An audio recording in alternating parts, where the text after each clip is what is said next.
Hi everybody, we're here at the International Pragmatics Association conference in Belfast. I'm hugely pleased to be talking to Professor Jonathan Potter, who has agreed to do an interview for the DARGchive. Jonathan Potter is the Dean of the School of Communication and Information at Rutgers University and Honorary Professor of Discourse Analysis in the Department of Social Sciences at Loughborough University. Jonathan, thank you very much for agreeing to speak to us today. So I hope it's okay to start in the very early days of your coming to Loughborough.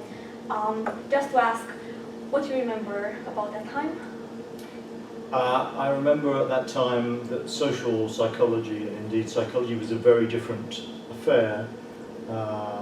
In the 1980s, a lot of social psychology was experimental or survey-based. There was very little work that was seen as qualitative, very little work doing interviews, almost nothing working with naturalistic materials. And one of the attractions of coming to Loughborough was to work with Michael Billig, who was someone who I was somewhat in awe of, actually. He was a serious intellectual who had a very strong social and critical agenda and had moved from doing experimental social psychology to looking at fascism, and had done a very, very interesting piece of what we might call ethnographic work, looking at how the British National Front, although its external ideology or facing vision was racist in a kind of classic anti-black way, underneath that was a more traditional fascist anti-Semitic model, and that Mick's work, his book Fascists, revealed that brilliantly. And he phoned me up and said, we've got a post, would I be interested in going for it? And obviously I was. And I met there Derek Edwards for the first time, who became a very close colleague, a close friend, and someone who's enormously influenced the way I think, the way I write, and my whole view of academia. So before you came to Loughborough, you did your PhD at the University of Surrey with Peter Stringer. No, that's right. I started off, it's again, if we're delving into like ancient history, I started with Peter Stringer doing a PhD in Surrey, and Peter left to go to the Netherlands, where, and just at that time, there was a start of an interest in AIDS and the social response to AIDS, and he set up a centre for social analysis of sexuality in the Netherlands.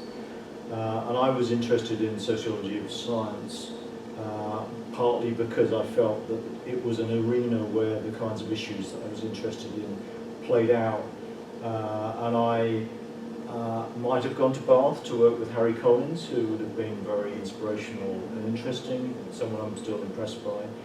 But I ended up in York to work with Michael Mulcahy, who was a visionary, extraordinarily sort of challenging intellectual, really deep thinker, someone who really explored intellectual work, was very happy to think about what was wrong with his own thinking and so on, and self-analysis, self-criticism. Very smart guy, and I think that was really where my focus on doing careful analysis of stuff was instantiated, because we would have every fortnight a meeting with all his PhD students. Each of us would bring something, it might be an interview transcript, it might be a document, and we would look at it. And he was very much like, let's not get caught up with Habermas or Romhere, let's see what's there. And we all got very focused on that. And I guess for me that's almost a prototype for DARG meetings later on. So the 1987 Discourse and Social Psychology book you co-authored with Margaret Weatherworth can be regarded one of the first foundational books in what will be later called Discursive Psychology. Mhm. What were your thoughts when you were writing that book? Were you anticipating the impact it was going to have? Not at all. I was very excited about producing something which I felt fitted the kind of vision that I had, and Margaret and I spent a lot of time talking about it. We were working in parallel with mapping the language of racism, so I was more working on discourse and social psychology, she was more working on mapping the language of racism, and we were kind of helping each other out and kind of really challenging each other's thinking to make sure that we were trying to get it right. I think it's very hard to really understand what the effect is going to be. And interestingly, from the various reviews of the proposal, there were some very negative ones, like this is not interesting at all, this is just one tiny point that's repeated over and over again, that kind of thing. Quite hostile, some of them. But I guess it was, for me, trying to engage with what social psychology was, thinking through if you were taking a different perspective on it, which started with discourse, and particularly this idea of discourse as something in interaction rather than a more abstract Foucauldian notion of discourse, then what would it look like in various classic domains like attribution theory, attitudes, the self, social representations, and so on. We never put attribution theory in, we saved that in the end, it was too complicated, but we picked that up later.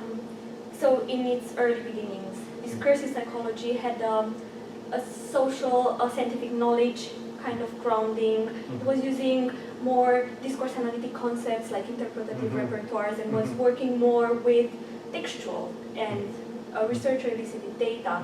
How did that transition to a more conversation analytic methodology come about? I don't really see it as a transition. So when I was appointed at St Andrews University, and Margaret Weatherall was already teaching there, and I was been doing my PhD at York but living there, they wanted me to teach statistics, and that's what I did, and I really enjoyed it. Very interesting. I was the first person there to use a student statistical package for the teaching, and the students found that much easier than working it out on calculators. And they said, and you can teach what you want as a course as well. And I taught a course called Discourse, and I remember talking to Paul Drew, who I knew a little bit from York, although I hadn't talked to him that much. And I asked him, what resources did he suggest? And he was very helpful. He sent me a pile of papers, some stuff from Gail Jefferson. He recommended that I use Stephen Levinson's Pragmatics, which was just out and I hadn't seen. And so in that teaching, I taught pragmatics, I taught Gilbert and Marquet style discourse analysis, but I also taught conversation analysis, and I found teaching it, getting students to collect materials, doing analysis, was so transformative in the effectiveness of what you could do, the kind of solidity. I mean, I taught semiotics, and it was great fun, news coverage of riots and so on. But I never quite believed it. The analysis was, it's kind of interesting, but it never seemed quite justifiable. But I really found the CA stuff was so, it unlocked the materials. And already in discourse and social psychology, we used a lot of that work. So Order in Court, for example, was heavily drawn upon throughout, and Pomerantz's work, and so on. So I don't see there was a movement to conversational analysis. And indeed, one of the things when I first came to Loughborough, in talking to Derek Edwards, was who had picked up a slightly more critical line on it, was working with him to unlock the possibilities of CA, and we got very quickly much more excited by it. So, but I think that point was where I became disappointed in or less convinced by doing interview work. And so the kind of transition to Loughborough was really like that phase is over, although I can still look at interviews and do stuff with them. I don't really want to do that. I want to look at the world as it's happening. That was very exciting. So nowadays, discursive psychology and conversation analysis are quite closely intertwined. What would you say, and I know you've written about it with Derek, what would you say is the relationship between conversation analysis and discursive psychology?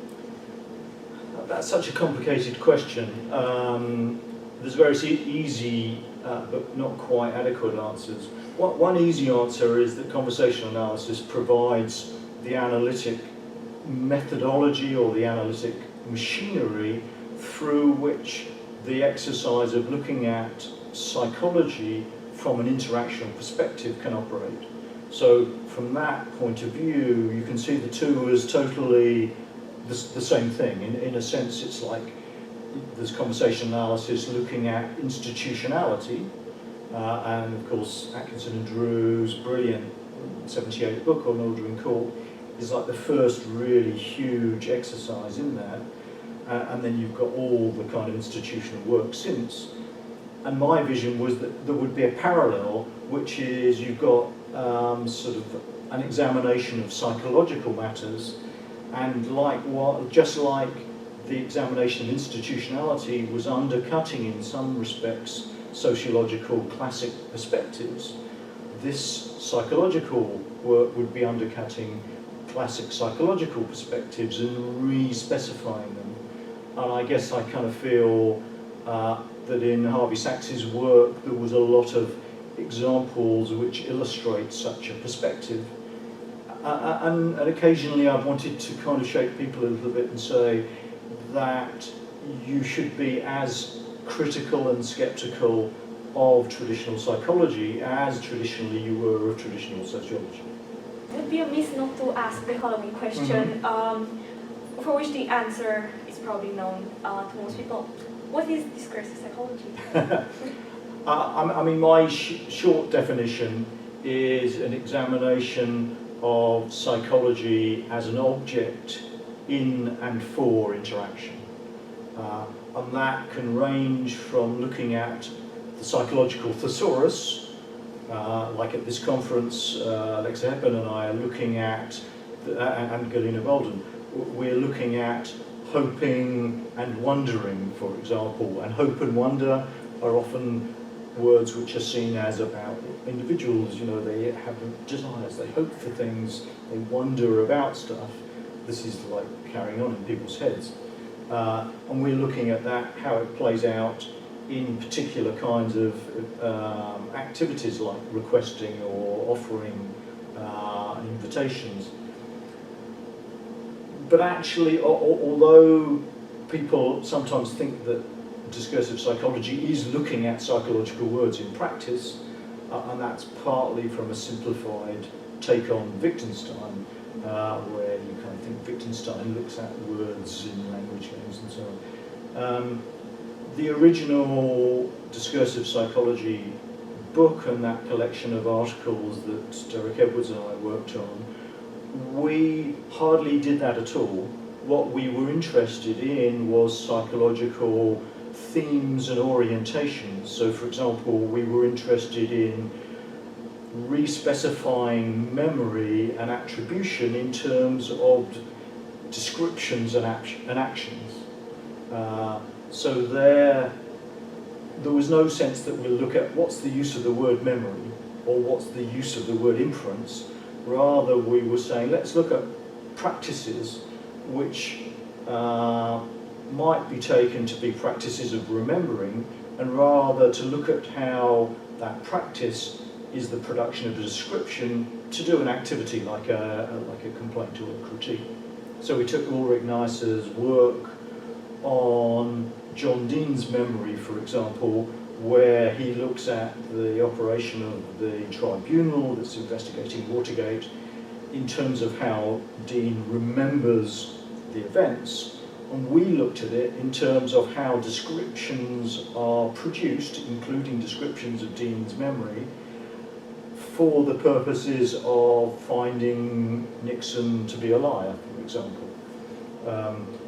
So that broader tradition of looking at descriptions I see as something absolutely foundational to discursive psychology, and of course had been going on in conversational analysis and other areas as well. Sociology of scientific knowledge, a lot of our studies were about descriptions. Paul Drew's 1978 paper on religious geography in accusations is a lovely example where descriptive detail is used to do a piece of business. You mentioned descriptions, so that ties nicely with my next question regarding your book, the 1996, Representing Reality. So how did that project come about? I think when finishing Discursive Psychology, which was kind of very exciting to do, and finishing Discourse and Social Psychology, the idea for me was to take this forward by looking at description.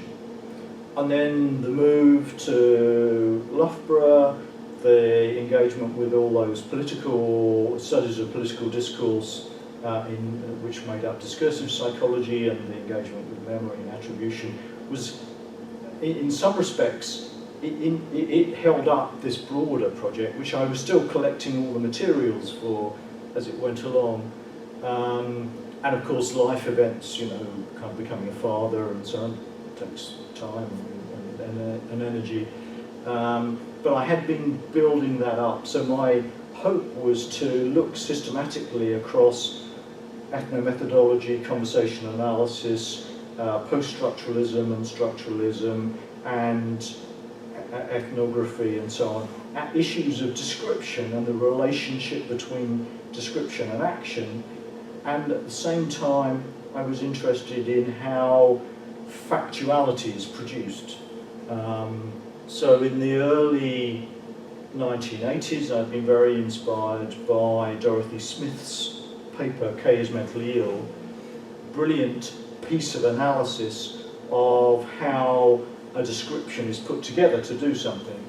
And my hope was to provide a systematization which could cut across all these different disciplines, but actually show regularities and so on in both how one produced the sense of something being real, separate, identifiable out there, and then what you're doing with that. So both the factuality production and the relation to that and activities.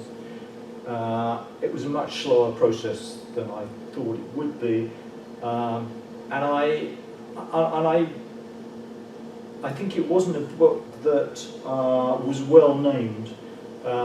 Sage and Ziad Mara, the editor at Sage, didn't like my working title, which was Rhetorics of Reality, and I kind of regret not having that title now.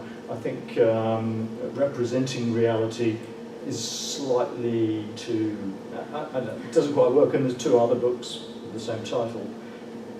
I now would like to just call it Social Construction, just like that, not an introduction, not anything, because it is a contribution to a form of systematic construction, quite distinct from the Berger and Luckman classic sociological social construction, which is very cognitivist. It's very much about how, in your head, a social member of society sees the world. And I wanted to really push back against that and to focus on how descriptions, putting descriptions together, that is the foundational thing of constructions, and that these are embedded in settings. They're not in people's heads, whatever's in people's heads, but they're in settings, in books, in procedures and manuals, in television programs, and looking at that focus. So again, I think it wasn't quite positioned correctly, and so it's used in ways that it's fine, it's very popular, and people like it, but it doesn't quite do, I think, what I wanted it to do. So what would you say is the main contribution of discursive psychology, mainly to psychology, but also to the related disciplines? I would like to think that it helped develop a kind of programmatic approach to psychological matters, which focused on the stuff of psychology as practical, as doing things, and also offered an analytic take on how one could look at that, so that one would look at therapy or news interviews or mediation and so on, and see how psychological matters are live in that. And I guess you could say it's been only partially successful. The kind of mainstream psychological approach, particularly in North America, where I am at the moment, it is impervious pretty well to that.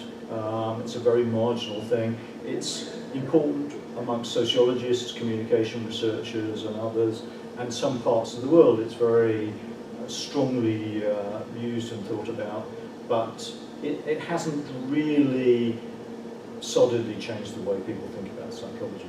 So there's still work to be done. Thanks very well. With my next question, Yeah. where do you see discursive psychology going in the next 5, 10 years, maybe more? It's a good question. I think people like Elizabeth Stokoe are showing part of that in one of the things that I like about her work is that she is able to show the practical effectiveness of doing detailed, descriptive, analytic studies of settings and the consequentiality of studying that.